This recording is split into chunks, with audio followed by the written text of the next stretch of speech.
Hello friends, ये जो article आपका इंटरनल सिक्योरिटी से है और आपको पता होगा जैसे जैसे नए नए टेक्नोलॉजीज़ आ रहे हैं और उसके कारण जो नेशनल सिक्योरिटी पे है इम्पैक्ट भी बढ़ रहा है। तो पहले तो समझना होगा किस किस तरह की इमर्जिंग टेक्नोलॉजी है और उसके बाद समझना होगा उसका लिंकेज टू इंटरनल सिक्योरिटी।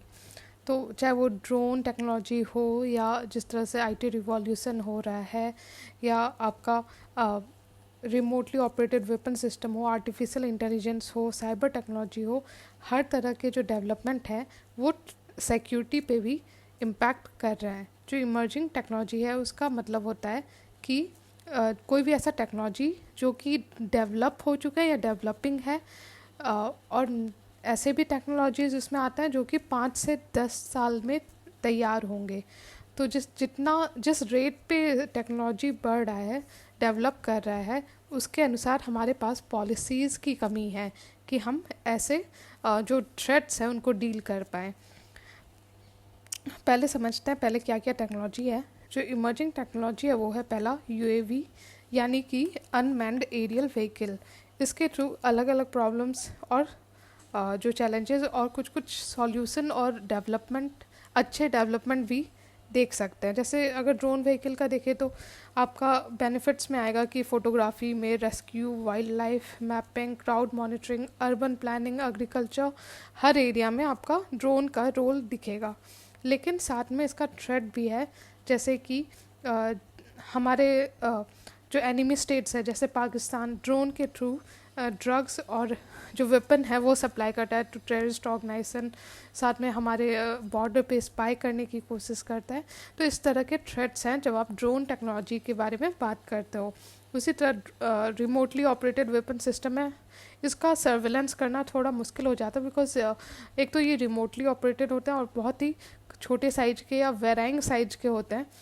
इससे बेनिफिट ये है कि सर्वेलेंस बढ़ेगा, जैसे कि अभी कोविड का समय है, मतलब कि हर जगह लोग अवेलेबल नहीं थे, तो उसमें सर्वेलेंस में हेल्प कर सकते हैं ऐसे रिमोटली ऑपरेटेड वेपन सिस्टम। लेकिन एनिमी स्टेट ऑफ कोर्स हमारे देश के खिलाफ इसका यूज़ कर सकता है। इसमें थ्रेट में वही होगा कि साइबर इन्फिल्ट्रेटर्स जो है साइबर हैकिंग के थ्रू ऐसे टेक्नोलॉजी को हैक करके उसका मिसयूज़ कर सकते हैं। तीसरा है आपका आर्टिफिशियल इंटेलिजेंस। आर्टिफिशियल इंटेलिजेंस समझ लीजिए कि जो भी मशीन्स है वो मिमिक करती है ह्यूमन ब्रेन को। ह्यूमन ब्रेन जिस तरह फंक्शन करता है, ह्यूमन का जो इंटेलिजेंस है वही मिमिक करती है मशीन्स। तो आर्टिफिशियल इंटेलिजेंस का अगर बेनिफिट देखो तो हम counter terrorism, law enforcement, prediction करने में, साथ में बॉर्डर मैनेजमेंट, हर एंगल में आर्टिफिशियल इंटेलिजेंस हमारा हेल्प कर सकता है। लेकिन साथ में ये टेररिस्ट या जो हमारे एनिमी स्टेट्स हैं वो भी हमारे अगेंस्ट यूज़ कर सकते हैं, जैसे कि चाइना और पाकिस्तान यूज़ कर सकता है इंडिया के अगेंस्ट, या जो टेररिस्ट ऑर्गेनाइजेशन है वो इंडिया के अगेंस्ट यूज़ कर सकते हैं, हमारी जो मिलिट्री फोर्स है उसके अगेंस्ट यूज़ कर सकती है। फिर साइबर टेक्नोलॉजी, इसका फ़ायदा यह है कि जो सिक्योरिटी है एट न्यूक्लियर पावर फैसिलिटीज़ वो बेटर हो चुकी है। किसी तरह का लीकेज या कोई थ्रेट डील करने में हम बेटर हैं। लेकिन साथ में साइबर टेक्नोलॉजी को यूज़ करके, हैक करके ऐसे जो जैसे न्यूक्लियर फैसिलिटीज़ जो भी हमारा है, न्यूक्लियर साइट्स, वहाँ पे हैकिंग के थ्रू जो फॉरेन स्टेट्स हैं या फॉरेन एंटी नेशनल एलिमेंट्स हैं वो उसको कंट्रोल कर सकते हैं। और वो आपको पता है अगर कोई फॉरेन पावर हमारे न्यूक्लियर स्टेशन को कंट्रोल कर ले तो बहुत बड़ा खतरा इमर्ज हो सकता है। तो हैकिंग, डिस्ट्रप्शन। फिर जो एक और है कि एनहांस्ड ह्यूमन परफॉर्मेंस। देखिए अब नए नए ड्रग्स और साथ में हार्मोन रिलेटेड भी ड्रग्स, अलग अलग टेक्नोलॉजी भी हैं जिसके थ्रू जो ह्यूमन का परफॉर्मेंस है वो और ज़्यादा बेटर किया जा सकता है और ये आर्मी में भी यूज़ हो सकता है। जैसे कि फ़िज़िकल परफॉर्मेंस एनहांसिंग ड्रग है, इमोशन मैनिपुलेटिंग। तो अलग अलग इस तरह के डेवलपमेंट्स भी देखे जा रहे हैं। लेकिन साथ में इसका साइड इफ़ेक्ट भी है कि this might enable new ways to covertly perform reconnaissance, interfere with computer system. तो इस तरह से आपको समझना पड़ेगा कि हर चीज़ का दो साइड है। अगर पॉजिटिव है तो उसका नेगेटिव भी है। अगर हम लेके हमारे लिए सॉल्यूशन ला रहा है तो चैलेंजेस भी ला रहा है। फिर lastly increased use of outer space, मतलब कि जिस तरह से मिलिट्राइजेशन या जिस तरह से वेपनाइजेशन हो रहा है आउटर स्पेस का, और चाइना के इमरजेंस के बाद ये कहीं ना कहीं बढ़ रहा है। हम पहले कोल्ड वॉर के समय यूएसए और यूएसएसआर के बीच में ये हमने देखा था कि किस तरह स्पेस का मिलिटराइजेशन हो रहा है। तो उसमें जो लैकुना है, जो गैप है, वो एक अलग तरह का चैलेंज क्रिएट कर रहा है, क्योंकि स्पेस तो ऑटोमेटिकली पूरी ह्यूमैनिटी की है, वो एक कॉमन रिसोर्स है, कोई एक देश उस पर सॉवरेन राइट या यूज़ नहीं कर सकता।